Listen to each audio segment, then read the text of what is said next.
In 1996, the city of Manchester was haunted by a name that would become synonymous with pure, unfiltered evil. This is the story of Kellyanne Bates, a tragedy that redefined the limits of human cruelty. At just 17, Kellyanne met 48-year-old James Patterson Smith.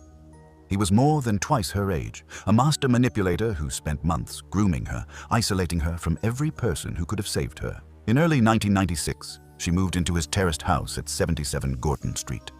It was supposed to be a new chapter. Instead, the door locked, the windows were covered, and Kellyanne entered a living hell that would last for 3 weeks. For 21 days, Smith subjected Kellyanne to a level of torture that defies description. He used stones, pliers, and boiling water, methodically breaking her body while keeping her conscious for the pain. Forensic reports later revealed over 150 separate injuries. He had blinded her, scalped her, and crushed her limbs. She was no longer a victim to him. She was a project in agony. On April 16th, the torture finally ended. Smith held her head underwater in a bathtub until the last spark of life left her broken body.